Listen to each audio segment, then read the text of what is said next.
Oke guys, welcome back to Crypto Indonesia bersama gue Toshi, di mana kita akan membahas segala sesuatu yang berhubungan dengan cryptocurrencies dan blockchain.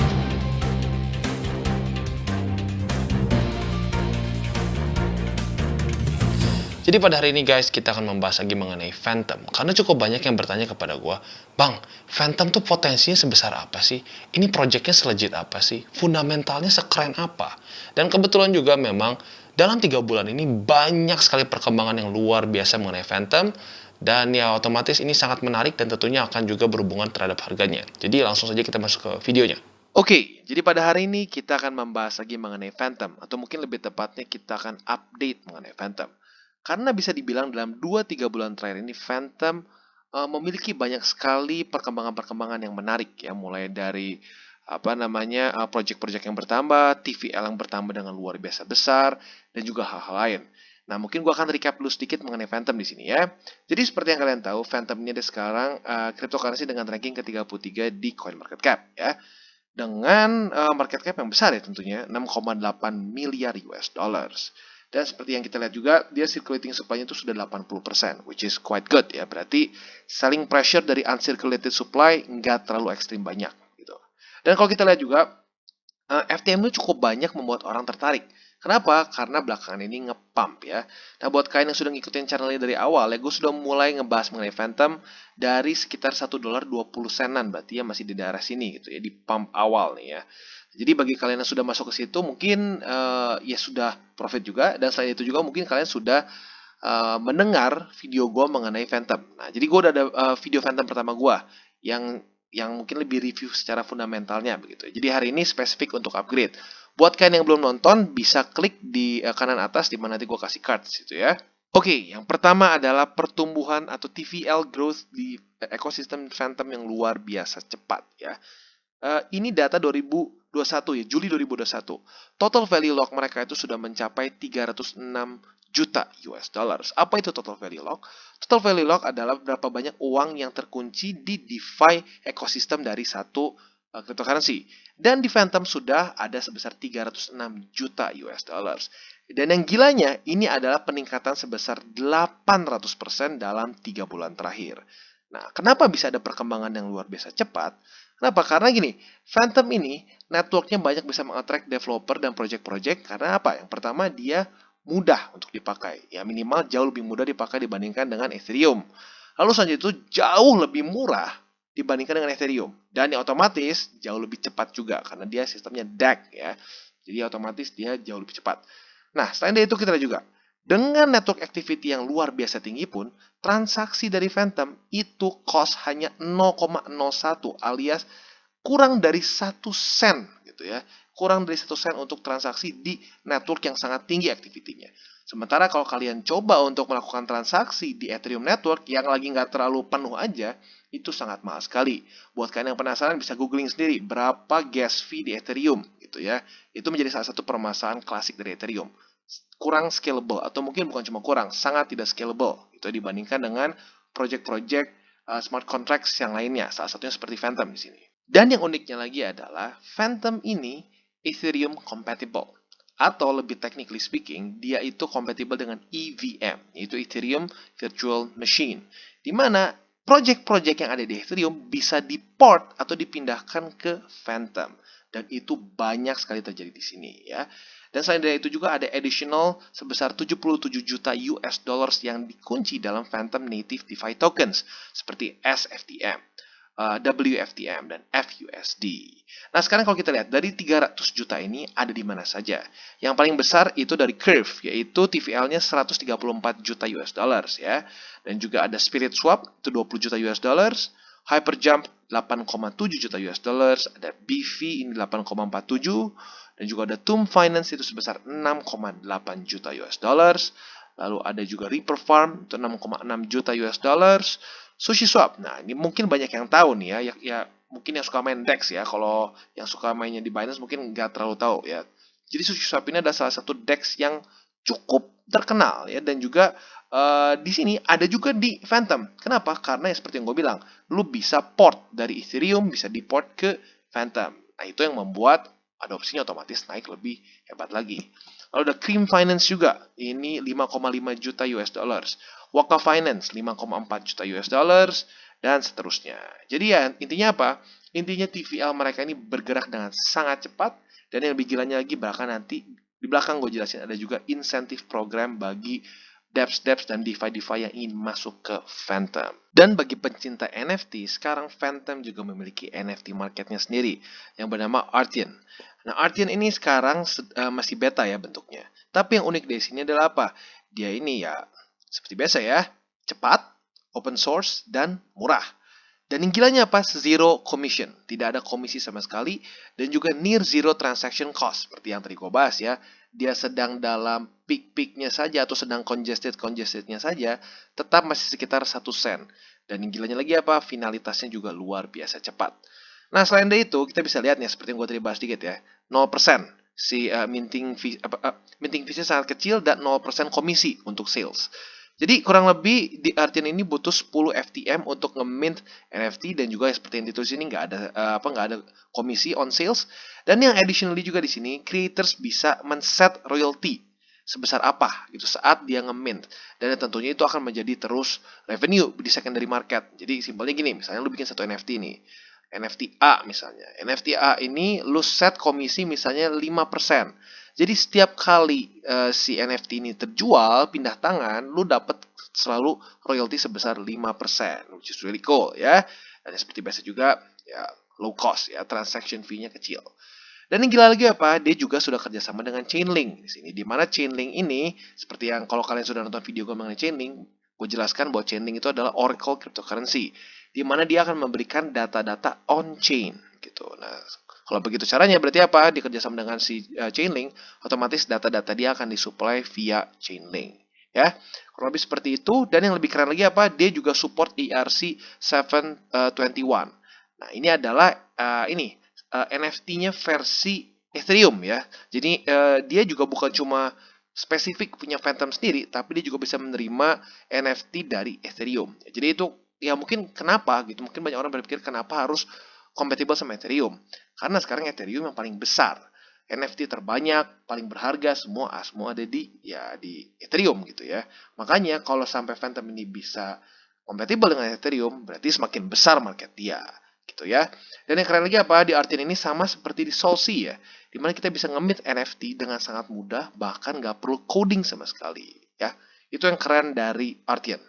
Oke, seperti yang gue tadi sudah bahas dikit, dia sudah kerjasama dengan Chainlink. Tapi kerjasama dengan Chainlink-nya bukan untuk spesifik satu saja. Jadi dia bukan untuk on-chain data saja, tapi juga dia integrasi untuk VRF. Apa itu VRF? VRF adalah Chainlink Variable Random Function. Nah, mungkin kayaknya membingungkan ya. Buat apa sih VRF ini? Buat kalian yang tahu NFT yang hype nih, kayak Bored Apes, lalu CryptoPunks, apa yang membuat mereka berharga? Karena mereka ada, misalnya ada beberapa Bored Apes itu yang lebih langka daripada yang lain. Misalnya ada yang pakai kacamata, ada yang pakai topi, atau yang pakai apa. Nah itu harus di-generate secara random. Kalau nggak random ya biasanya nggak akan terlalu berharga. Justru yang membuat dia berharga adalah karena randomness-nya dia. Nah itu bisa menggunakan versi Chainlink yang bernama itu Chainlink Variable Random Function atau VRF. Nah, yang kerennya apa? Para developer di Phantom sekarang bisa meleverage atau kasarnya bisa menggunakan teknologi si Chainlink ini dengan ya high throughput ya. Ya high throughput ya cepat lah intinya ya. Low cost untuk apa? Gaming, NFT, DeFi products, dan lain-lain yang membutuhkan randomness gitu ya. Nah, apa bedanya sama yang versi Ethereum? Seperti yang kalian tahu di versi Ethereum bisa dilakukan ya, contohnya Bored Apes saja itu kan di Ethereum gitu ya. CryptoPunks juga. Tapi perbedaannya adalah apa? Bukan Bored Apes. Kalau Bored Apes itu Solana, sorry. Kalau di Ethereum itu CryptoPunks. Kenapa di Phantom lebih enak? Karena kenapa lebih murah? Itu jauh lebih murah dibandingkan dengan di Ethereum sekarang. Seperti yang kalian tahu, sekarang ngapain pun di network Ethereum itu sangat-sangat mahal. Karena yang baik lagi dia sangat congested. Makanya ETH 2.0 itu sangat penting. Kalau sampai dia jadi ETH 2.0, harusnya Ethereum akan lebih boom lagi. Tapi ya baik lagi, sekarang sudah banyak yang bisa melakukan itu lebih efisien seperti Solana maupun Phantom sekarang dengan menggunakan teknologi Chainlink ini. Nah, jadi cara kerjanya seperti apa sih? Ya sebenarnya kalau mau paling gampang ya kayak gitu. Sama seperti lu ngelihat Bored Apes, CryptoPunks gitu, di mana mereka punya random apa namanya, random generator gitu ya. Jadi ada yang pakai kacamata, ada yang pakai topi dan lain-lain, membuat mereka lebih rare. Nah, kalau buat di game seperti apa? Bisa kayak gini, misalkan mereka lihat nih, oh ini ada item tertentu tuh bisa kemungkinannya hitnya probability-nya berapa, lalu bisa ngedefend berapa persen dan lain-lain. Itu bisa berguna buat apa? Kalau lo mau ngebikin game NFT seperti Axie Infinity, apalagi Alice, apa sih? My Neighbor Alice dan lain-lain lagi gitu. Jadi bagi developer-developer yang mau membangun games dan NFT dan lain-lain, itu sangat mudah di Phantom karena dia langsung bisa pakai teknologinya Chainlink karena Phantomnya sendiri sudah kerjasama langsung dengan Chainlink. Ya kalau begitu caranya berarti apa? Semakin banyak developers yang akan, kalau gitu gue lebih mendingan di Phantom, lebih gampang. Otomatis kalau adopsi lebih banyak, orang-orang yang tentunya membuat games, dapps dan lain-lain di Phantom membutuhkan FTM. Maka demand untuk FTM akan naik. Dan buat kita yang invest di FTM, untung. Dan juga selain dari itu, FTM itu mengannounce mereka ada insentif program sebesar 370 juta. Tapi yang gilanya ini bukan juta dolar, tapi juta FTM. Seperti yang kita tahu, harga FTM sekarang adalah 2 dolar lebih 67 sen. Ya, tinggal lu kalikan sendiri. Itu miliaran dolar ya. Jadi ya ini kalau mau dibikin simpel ini mirip seperti Avalanche Rush ya. Dan kalian lihat sendiri ya, Avalanche Rush itu efeknya seperti apa saat diberjalankan di Apex gitu. Nah, sekarang kita lihat di sini yang unik adalah dia percaya bahwa orang-orang yang akan membuild di Phantom ini yang membutuhkan dana, bukan para liquidity providers begitu ya. Jadi si Andre Cronje ini ya, dia tuh basically kemarin saat keluar dari Phantom, dia sepertinya merasa bahwa ujung-ujungnya yang dikasih terus keuntungan adalah liquidity providers, bukan orang-orang yang membuild dApps dan DeFi di satu ekosistem. Makanya dia kembali lagi ke Phantom dan sepertinya ya dia ingin sesuai dengan ideologi dia lah gitu. Dia ingin yang mendapatkan uang itu adalah orang-orang yang actually membuat sesuatu gitu ya. Dan ini dia programnya ya. Dimana kita lihat rewardnya lumayan besar loh. Dan si reward ini itu diberikan berdasarkan berapa banyak TVL yang bisa mereka berikan. Contohnya seperti gini, andaikan misalnya ada Project A. Project A ini dia membuat satu dApps misalnya, satu DeFi atau dApps bebas. Saat dia buat, berapa banyak TVL yang bisa terkunci di DeFi-nya dia, itu dia akan mendapatkan reward yang lebih besar lagi. Jadi gini, 5 juta sampai 50 juta TVL, itu dia akan mendapatkan 1 juta Phantom.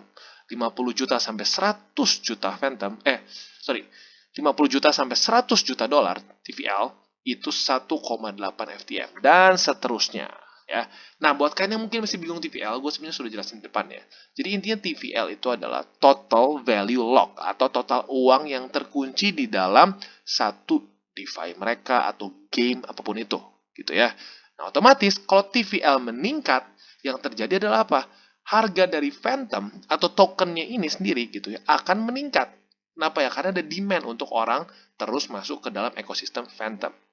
Dan ya, seperti kalian lihat ya, dari AVAX, Binance, setiap kali mereka membuat program insentif seperti ini, harga dari native token mereka itu meningkat dengan luar biasa gitu ya. Jadi ini menurut gua salah satu move yang really cool dari Phantom ya.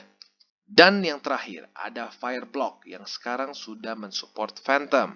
Nah, mungkin pertanyaan selanjutnya adalah Fireblock ini apa? Kenapa ini penting untuk Phantom? Jadi gini, Fireblock ini adalah simpelnya adalah semacam kustodian cryptocurrencies. Nah, seperti yang kita tahu, para institutional investor, hedge funds, perbankan itu sulit untuk bisa berinvestasi di cryptocurrency.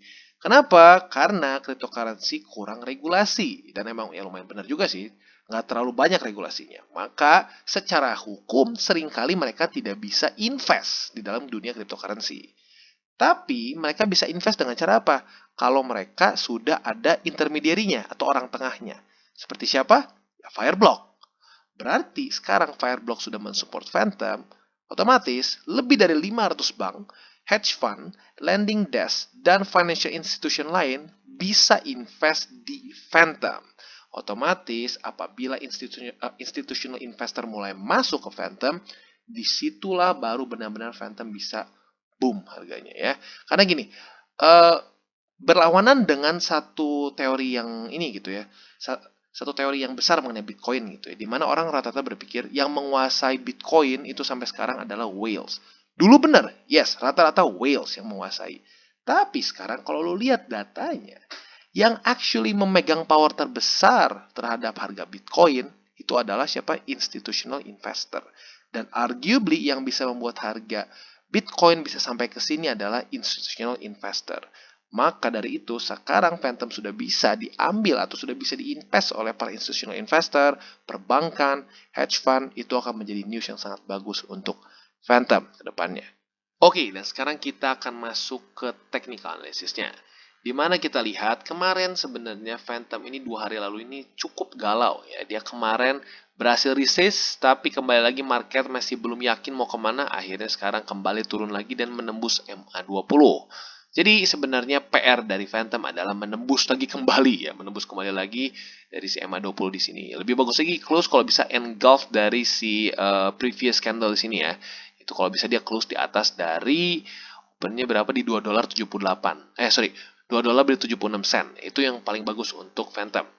Nah, sekarang mungkin yang menjadi pertanyaan adalah, bro, beli di mana? Gitu ya. Kalau buat yang kemarin sudah ada posisi di $2 lebih 60 sen, ya jangan beli lagi daerah sini ya. Tapi kalian bisa saja pasang buy limit di daerah $2 lebih 33 sen. Logikanya dari mana? Logikanya adalah karena ini adalah previous all time high dia. Biasanya previous all time high dia akan menjadi support yang cukup kuat apabila dia lanjut turun ke bawah. Gitu. Tapi buat kalian yang mungkin lebih sedikit agresif, walaupun dibilang agresif banget juga enggak sih ya, bisa saja kalian tunggu saat mantul di MA200.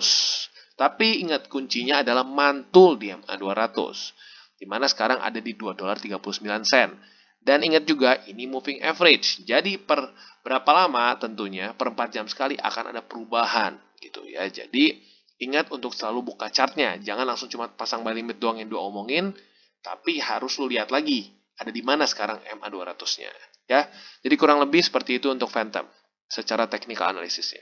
Oke, jadi kesimpulannya menurut gua, Phantom ini semakin luar biasa secara fundamentalnya. Otomatis saat fundamental semakin baik, harga pelan-pelan akan ikut juga terbang gitu ya. Dan yang gilanya lagi adalah Andre Cronje yang kembali lagi ke Phantom, dimana kalau udah nonton video Phantom gue sebelumnya, waktu itu Andre Cronje masih sebagai sebagai advisor saja gitu ya. Sekarang dia sudah kembali lagi ke tim inti. Itu seperti Michael Jordan kembali lagi ke Bulls gitu ya, luar biasa sekali. Dan buat kalian yang belum tahu sekeren apa sih Andre Cronje, lu bisa research sendiri. Dia bisa dibilang DeFi God gitu ya, luar biasa sekali. Banyak project-project DeFi dia itu sangat out of the box gitu. Dan selain itu juga overall, karena fundamentalnya semakin kuat, bisa dibilang si Phantom ini masih bisa sampai 2x sampai 3x. Berarti bisa sampai $5 something atau $8 something dalam cycle ini. Kenapa alasan seperti itu? Kan menurut gua, sekarang kan Phantom itu ranking 33 gitu ya. Dan banyak project-project di atasnya yang secara fundamental masih bisa dibilang jauh lebih nggak kuat dibandingin Phantom di posisi sekarang. Jadi menurut gua, Phantom masih bisa punya banyak upside potential ya. Jadi kurang lebih seperti itu untuk Phantom dari gua. Dan bagi kalian yang belum mengikuti daily charting with Toshi, bisa klik di sini di mana kita akan daily chart your favorite cryptocurrencies dan juga membahas news-news yang paling hangat di dunia kripto. Dan bagi kalian yang mungkin masih belum tahu cara charting seperti apa, cara baca candle seperti apa itu moving average, apa itu Bollinger Band, kalian bisa mengikuti tutorial Switoshi di sini juga, di mana kita akan membahas mengenai hal-hal yang lebih basic gitu ya. Dan jangan lupa juga untuk kalian ikut Telegram group kita, di mana kita bisa ngobrol lebih santai mengenai cryptocurrencies in general. Dan jangan lupa untuk like, subscribe, share our video, click the bell icon, and see you on the next video.